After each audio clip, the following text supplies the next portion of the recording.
gaining these rights that have been denied to him, to be able to assert his manhood, he believes that he must gain his freedom from his oppressor.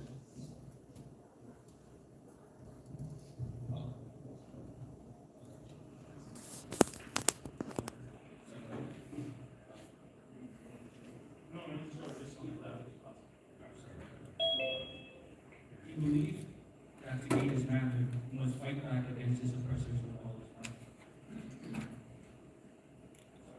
He sought to gain these rights that had been denied him. To be able to assert his manhood, he believed that he must gain his freedom from his oppressors, and that all men and women of color must also strive. To also add, we must be able to protect the women that surround him with all his strength. He believed that to gain his manhood, he must fight back against his oppressors. Even with the fear of death, he dared to gain the freedom he was denied. This evidence can be seen in his autobiography and his novella. These texts show us his will to fulfill his personal idea of being a man. To be an enslaved man means you have no autonomy over your own life. As a slave, you must obey your master's orders with fear of punishment and without any benefit to yourself. As a man, to have no choice over one's body and actions means any form of life. The ability to make his own decisions is seen as a main factor in being a man. Freedom from the shackles of slavery will allow him to gain the happiness he wants. In his novella, he speaks Madison's standing erect, a smile of satisfaction rippled upon his expressive countenance. As the future loomed brightly before him, and his fetters lay broken at his feet, his ear was triumphant. The author described a change in a man's mind as he finally gained the thing that has been denied. A change in a man can be seen as he now can look towards the future of his own life, as he now has the responsibility over his own decisions and can choose to do anything that fits his own interests. Yet, as a man, to be able to call himself that, he must be eager to protect the women in his life. Black women have faced horrific abuse during slavery, which sometimes feels so bewildering to imagine. These attacks on women caused damages to the black household that can still be felt to this day. During that era, a man was seen as the protector of his wife and other women in his life. Thus, he could not be comfortable in his identity with the knowledge of having failed in man. He cannot truly be satisfied with his life until his partner has gained the same freedoms as him. If he decides to forsake the women around him and allow these heinous acts to continue, then he has failed as a man. In the heroic slave, after escaping freedom, Madison writes, on reaching Canada and getting over the excitement of making my escape, sir, my thoughts turned to my poor wife, who had well deserved my love by her virtuous fidelity and undying affection for me. I could not bear the thought of leaving her, meaning his wife Susan. Madison asserts that even with the reward of freedom, his happiness cannot come to fruition. A man will continue to be plagued by the loss of his love and the denial of her freedom as well. Thus, a man must use his strength for her to receive and share these liberties also. Frederick Douglass, in all he has seen in slavery, describes that he must fight for freedom and desperately deserves. Instead of being complacent in the system that has stripped him of any dignity and caused him pain, he denies it and musters the courage to fight for the life he wants and rightfully deserves. In his narrative, he speaks, the battle with Mr. Colby as a slave. It rekindles the fuel expounded in her freedom and revived within me a sense of my being a man. The author stresses that fighting his oppressors with every part of his body triggers a part of him that he was not fully able to claim until that moment. It was the point in his life that had transformed him. To be a man he wants to become, he must battle with every single ounce of his strength to claim what others had refused him so long.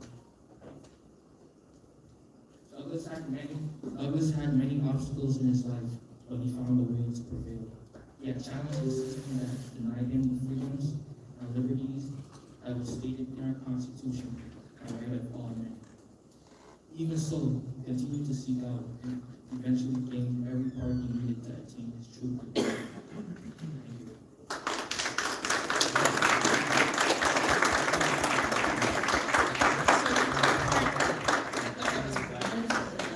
Thank you so much. The other part that we looked at in Douglas's narrative really had to do, again, was very graphic representations of the violence against women and black children. So I know that Zaria and Finite had a couple of comments. So you want to provide a little bit of your commentary on that part of the question? Yes, so, I'll read this pretty short, right? So basically, when I read about the violence against Frederick Douglass on that, I automatically felt unnecessary. My intuition told me that the violence she experienced was due to her master basically longing for her instinct. I felt the violence was outrage, fueled by jealousy. When I read about the violence against the two slave girls, Mary and Henrietta, I felt angry. I experienced a present sadness that lingers in my space. I imagined having the opportunity to feel Mary's hand and sickness firm in my belly, and a slushed expression on my face. While reading the awful description of the sores that will leave my victim touch. I think Frederick Douglass focused so much on the violence against women for two reasons. He reflects on the tenderness of his mother, and her watchful care and knows that her faithfulness by belief that her child. I'll be right back with my the reader can easily identify the violence of inhumane. I think Douglas sees himself as a protector of women. He expects the women to do not and to imagine cruelty these women are suffering in hopes that they will be moved to identify the violence as such and intervene in support of the family.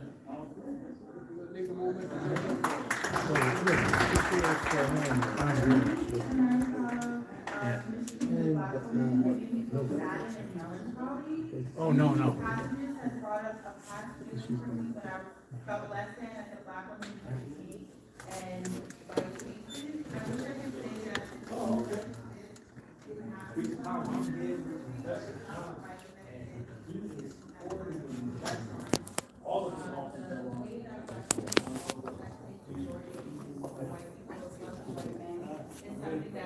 I like that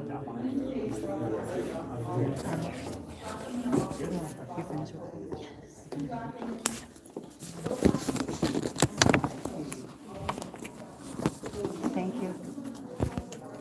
Hey, Professor. I'm well, and you? Good to see you.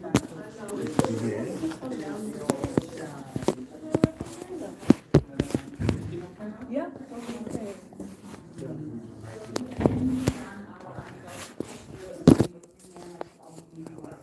I'm very proud of him for becoming free and telling the world about what it is like to be a slave. He ended up being one of the biggest forces in the abolition movement.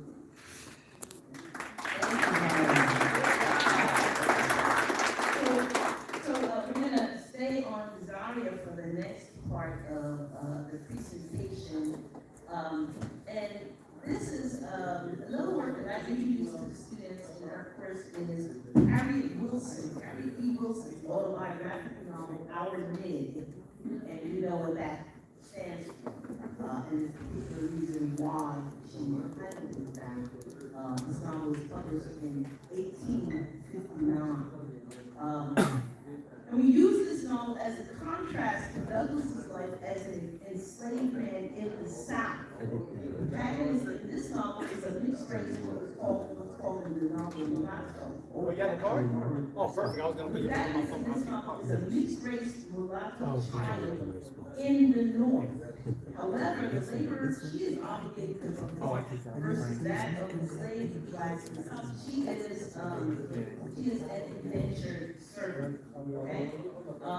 However, one would be hard pressed to find a true distinction between the labor she performs and that of enslaved blacks. So the novel relates the tale of Fredo, a 6-year-old child who becomes an indentured servant to the Belmont family in New Hampshire, so way up in New England. The novel is steeped in the literary conventions of the era. The 19th century sentimental novel. The novel tears the story of Christian uplift, but with several changes, such as her subversion of what was called the marriage plot convention, and the way in which Fredo fits into the subjugated child in fiction of this era. Notably, Susan Warner's The Wide Wide World, in which novels that feature similar child characters like Jane Eyre, Oliver Twist, Little Glory. And these are children who are abused, who are orphaned in most cases. So, what Wilson does very skillfully is create a truly original child in Fredo. And she becomes a trickster character, with Wilson infusing Fredo with certain trickster characteristics to survive the brutality of the Belmont family. And the trickster is, the quick definition is an African sort of figure who rebels against authority, often through the use of tricks, Yep. The lady in the middle. They know our names? Infinity.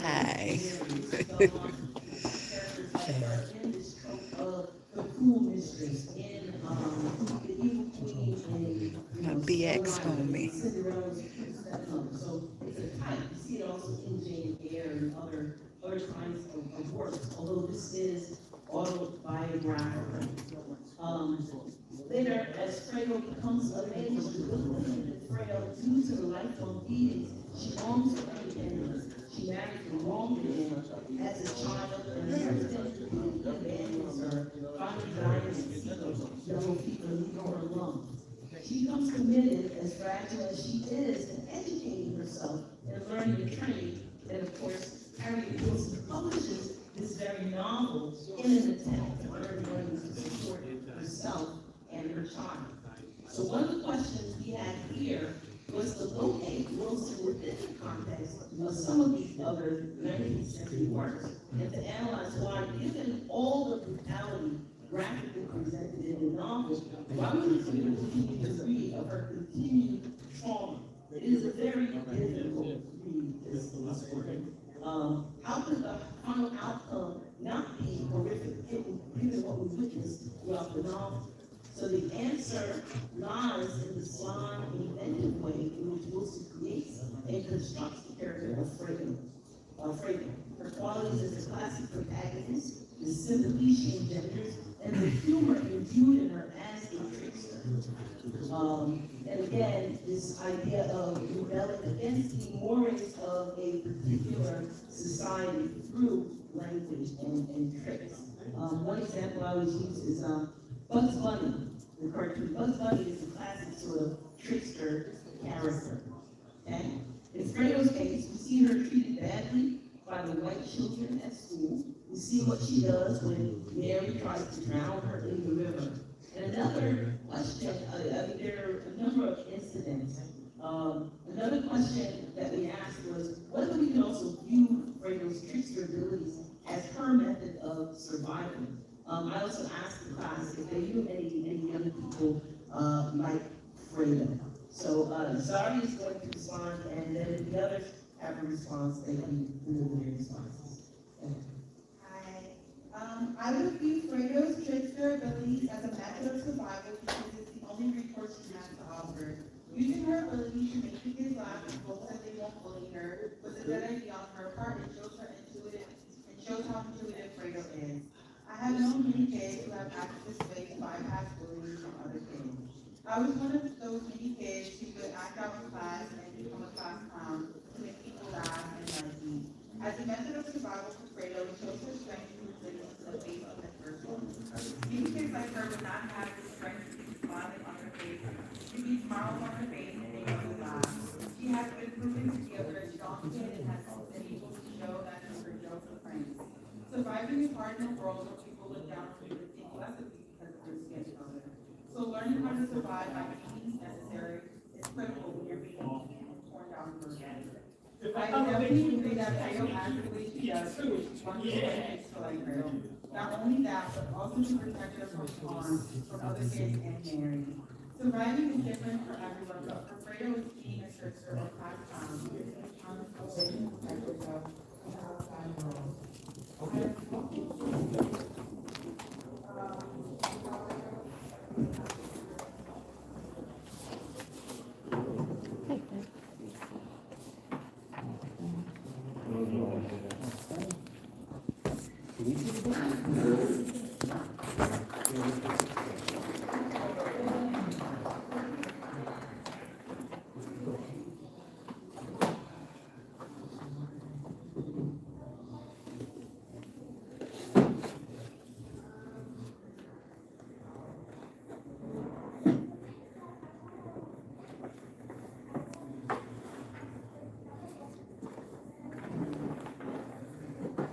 Your brother's heading out. Yes. Want to say a few words on the live? I caught some of the students. Absolutely. Let me know when it's go time. Gotcha. Hey, welcome to the SupaTea Podcast Show. So I have two authors with me. They're going to introduce themselves and tell you about their books. Oh, you go first, because I got to get mine out. Peace and power. My name is True Kepra, and my book is called The Power of Choice. And I'm going to tell you why I named my book that. Because a lot of times we face all types of circumstances that you may feel like, man, I didn't ask for this. Or, I'm going through this. Like, for example, me, I grew up in the hood. I grew up where there was a lot of traps all around me, and I fell for those traps many times. I grew up in a very dysfunctional, broken home. However, it is my responsibility to transform that. And although, someone might say blame, victim, all of that other stuff, it's all about self-empowerment. And your life, your choices have power. Whatever you're going through, I'll guarantee if you just have the strength to look within, you'll find light in whatever darkness you're experiencing. It's two sides of the same coin, baby. And you are powerful. You are a powerful being. You're meant to be here. And whatever circumstances you're going through, it cannot limit you or stop your greatness. Maybe you'll get some bruises. Maybe you'll fall. Maybe you got to slow down a little bit. Some scars. But you are great. All of that is all meant to strengthen you, not weaken you. Let's get it. True Speaks Power. That's my Instagram. I also have a podcast called Raw, R-A-W, Success. And my mission and purpose in life is to empower you to be the best version of yourself. And of course, it starts with me being the best version of myself. The Power of Choice. Available on Amazon, or find me on Instagram, DM me, True Speaks Power, True Speaks Power. And I am humbled by this experience to stand here in front of you. And I know that you will take this and get to the next level because it's destiny, baby. Thank you, True. Thank you. That was indeed powerful. We have another brother here, and he's going to share some information with you, So too. as my brother True talked about light, my book is called Becoming the Light, Navigating Darkness After a Stroke. So my darkness, I overcame a hemorrhagic stroke at the age of 29, and I didn't use it as a situation to limit myself. I allowed it to strengthen me and to show that you can overcome anything. And I decided to not live in the dark but become the light for myself, so then I can shine for others. And I encourage you to shine your light for you and be a light in the world for others as well. You can find me, I'm To The T. My name is Tymiak, but I'm at To The T 2.0 on here on Instagram. I'm self-published, so you can, once you go to my page, you'll see the link in my bio to be able to go to my website to purchase my book. I personally send them out and sign them myself, so stop by the website or just drop me a DM to say hello. Awesome. And before we leave, I want to thank this beautiful sister right here for providing a platform. And this is an act of love. She loves you so much that she says, man, I gotta introduce my world, my audience, my universe, and the people out there to these two good brothers that's striving to do positive things. Absolutely. So, sis, thank you. Absolutely, And brother. I It's an honor. affirm, indeed, I affirm that you are prosperous, productive, and abundant in everything that you Yes, do. we are. Ashe, ashe, ashe. Ashe. Thank you. Love, Peace. right? All right, Thanks. love. Yes, absolutely. I'm gonna put the link to you, both of your Instagram in the description. So Okay. make it easy for people to find you guys. Dr Khalfani there, or is he back? He is in there. He's helping them down there. Yeah, this one I have it out. I'm not gonna feel like putting it back in my bag, but so you have it there, you'll be able to see.